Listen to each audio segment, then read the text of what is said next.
quelques minutes, cette personne était en vie. Et là, plus de souffle. Il devient un cadavre. Lui comme les deux autres personnes tuées ont eu comme seul péché avoir croisé sur leur chemin de retour à 20h dans leur quartier Mboudi, les policiers armés qui n'ont pas hésité d'ouvrir le feu sur eux. La population est sans voix. Je venais d'acheter de l'eau. Subitement, j'ai vu 2 personnes mortes. Nous n'avons pas compris si c'est quoi.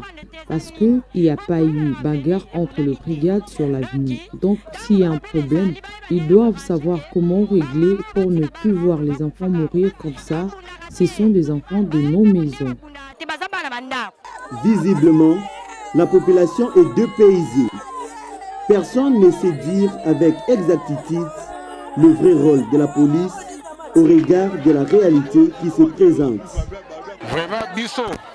Vraiment, nous sommes fatigués de cette commune de Selembao, car nous avions cru que la police pouvait nous protéger des bandits.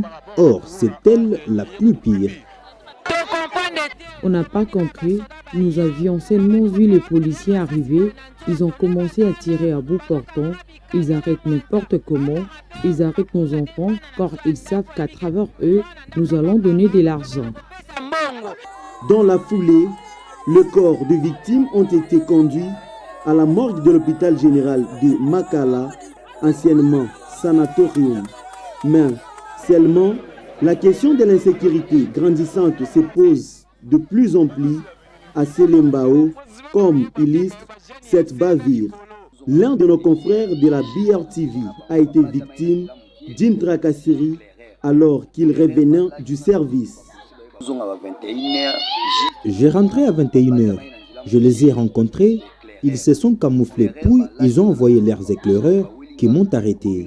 Je me suis présenté comme journaliste en leur présentant mon ordre de mission. Ils m'ont dit d'aller chez le commandant qui va apprécier.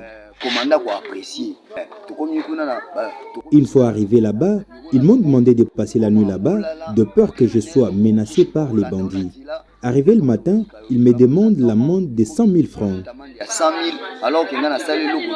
Pourtant, les autorités politiques ont lancé, il y a quelque temps, l'opération Panthère Noire pour réduire le cas d'insécurité, mais la réalité est tout autre.